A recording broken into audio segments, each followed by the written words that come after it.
ये कहानी शुरू होती है एक झगड़े से। मसला ये था कि काव्या और कविता के पिता हरीश की माली हालत बहुत अच्छी नहीं थी और ये बात इनकी माँ नीति को अखरती थी।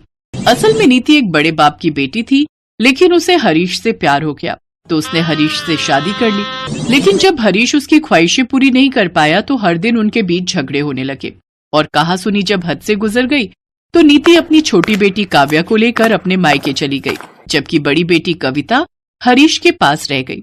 रिश्ता इस कदर बिगड़ा कि दोनों ने इसके बाद कभी एक दूसरे की तरफ पलट कर नहीं देखा। हालांकि किस्मत ने दोनों बहनों के बीच दूरियां नहीं रखी। दोनों बहनें बड़ी होकर एक ही कॉलेज में पढ़ने लगी और फिर एक दिन, कविता तूने कल वाला असाइनमेंट पूरा कर लिया? हाँ, वो तो मैंने घर जाते ही पूरा कर लिया था। क्यों, तूने नहीं किया क्या? अरे कहाँ यार, कल मम्मी ने किट्टी पार्टी रखी थी घर पर, तो बस उसी में मैं लग गई। पहले डांस, फिर बढ़िया डिनर और फिर सबकी चुगलियाँ, बस इसी में पूरा टाइम निकल गया। सही है यार। अच्छा सुन, मम्मी कैसी है? मस्त है। क्यों, क्या हुआ? अब मुझे कभी कभी उनकी याद आती है। तो पागल, मैं तो कब से कह रही हूँ चल मैं मिलवाती हूँ तुझे मम्मी से। नहीं यार, पापा के बिना नहीं जाऊंगी। जिस दिन मम्मी खुद पापा से मिलना चाहेंगी उसी दिन मैं भी उनसे मिलूंगी, और वो कभी नहीं होगा, कि तू भी जानती है। काव्या और कविता भले ही एक ही कॉलेज में पढ़ती थी, लेकिन फिर भी अपने माँ बाप के झगड़े की वजह से एक दूसरे से दूर थी। फिर एक दिन, सुन कविता, तू न्यू ईयर वाले टूर पर चल रही है ना? वो मुंबई वाला टूर? हाँ भाई। नहीं, तू चली जा, मैं नहीं जा पाऊंगी। अरे पर क्यों? वहाँ चलकर शाहरुख का, सलमान का घर देखेंगे ना, और क्या पता उनका ऑटोग्राफ भी मिल जाए। अरे यार, पर कॉलेज वाले बहुत पैसे मांग रहे हैं उस टूर के। बहुत कहाँ पागल, सिर्फ 15,000 ही तो मांग रहे हैं। अब 3 दिनों का टूर है तो इतना खर्चा तो होगा ही ना। तुझे पता है पापा कभी हाँ नहीं बोलेंगे। अच्छा सुन ना, तू एक काम कर, तू पापा को बोल के सिर्फ 3,000 रुपए लग रहे हैं, तब तो वो मान जाएंगे ना। अच्छा, और बाकी के 12,000 कौन देगा? अरे मैं, मम्मी से बोल कर। हरगिज नहीं, मैं पापा से झूठ नहीं बोलूंगी, समझी ना? अरे पर वो तेरी भी तो मम्मी है ना। हाँ, पर क्या वो कभी मुझसे मिलने आई? उन्हें मेरी परवाह है क्या? और तू चाहती है कि मैं उनसे पैसे लेकर घूमने जाऊं?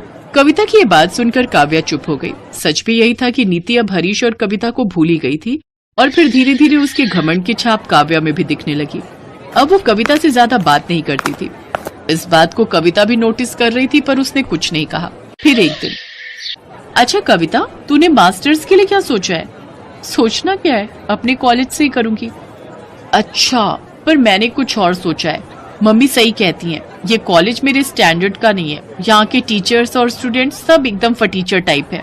पर अभी तक तो सब ठीक था, फिर अचानक नहीं, ये मेरे दिमाग में बहुत पहले से चल रहा था।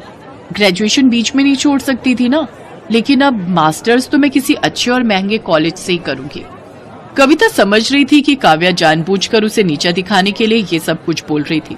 कविता को लगा कि अब काव्या भी उससे दूर हो जाएगी, लेकिन किस्मत का खेल अभी बाकी था। जब काव्या और कविता बात कर रहे थे, ठीक उसी वक्त एक हैंडसम लड़का उनके पास आया जो एक महंगी गाड़ी से उतरा। हाय काव्या। ओह हाय रोहित, कैसे हो तुम यहाँ कैसे? मैं विमल सर से मिलने आया था। वो बचपन में मेरे ट्यूशन टीचर थे, तो जब भी मैं यहाँ आता हूँ तो उनके पैर छूने जरूर आ जाता हूँ। रोहित की बात सुनकर कविता को बहुत अच्छा लगा, मगर काव्या को रोहित की बात बड़ी अजीब लगी। व्हाट रबिश यार, तू उनके पैर क्यों छूता है? तूने ट्यूशन फीस नहीं दी थी क्या उन्हें? ऐसी बात नहीं है, चल छोड़ना। वैसे ये कौन है? ओह, ये कविता है, मेरी बेस्ट फ्रेंड। काव्या की बात कविता को बहुत बुरी लगी, पर वो चुप खड़ी रही। और फिर, कविता, ये रोहित है, मिस्टर ओबरॉय का इकलौता बेटा। हमारी फैक्ट्री का सारा रॉ मटेरियल इन्हीं के यहाँ से सप्लाई होता है। Okay, hello, nice to meet you.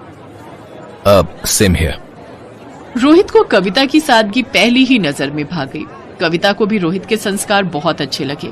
किस्मत से दोनों की मुलाकात 1-2 बार और हुई, और फिर एक दिन, हाय कविता।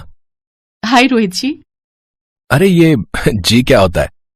मैं आपसे इतना भी बड़ा नहीं हूँ। अच्छा सुनिए, मैं आपको ही ढूंढ रहा था। क्यों? वो एक्चुअली न्यू ईयर आ रहा है, तो एक साथ सेलिब्रेट करते हैं ना। मैंने काव्या को भी बोल दिया है। सॉरी रोहित, एक्चुअली मेरे कुछ प्लान्स हैं और कहीं और सेलिब्रेट करना है। अच्छा, ओके, मैं चलता हूँ फिर। 1 मिनट, अगर आप चाहें तो मेरे सेलिब्रेशन में शामिल हो सकते हैं। हाँ हाँ, क्यों नहीं, मैं जरूर आऊंगा। रोहित और कविता एक दूसरे को पसंद करने लगे थे। वो एक दूसरे के साथ वक्त बिताना चाहते थे, लेकिन दूसरी तरफ नीति रोहित की शादी काव्या से कराना चाहती थी।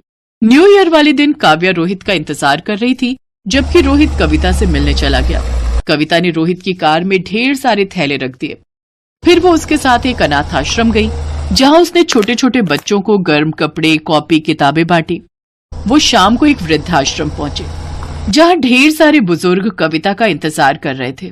कविता सभी के लिए गर्म शॉल लेकर गई थी। रोहित ये सब ध्यान से देख रहा था। बुजुर्गों के चेहरे पर मुस्कान और कविता का स्वभाव देखकर रोहित की आंखों में आंसू आ गए। उधर काव्या के घर पर, आज कहाँ रह गया रोहित? रोहित जल्दी आओ ना, तुम्हें नहीं पता कि आज तुम्हें क्या सरप्राइज मिलने वाला है। आज मैं तुम्हें प्रपोज करूंगी। अब विल यू मैरी मी कविता?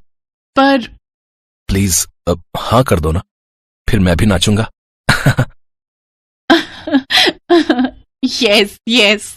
कविता के हाँ कहते ही वृद्धाश्रम के सारे बुजुर्ग एक बार फिर खुशी से झूमकर नाचने लगे। ये नया साल कविता के लिए नई खुशियां लेकर आया था, जबकि दूसरी तरफ काव्या से वो सब कुछ छीन गया था जिसकी वो उम्मीद लगाकर बैठी थी और जो उसकी अमीरी उसके लिए कभी नहीं खरीद सकती थी।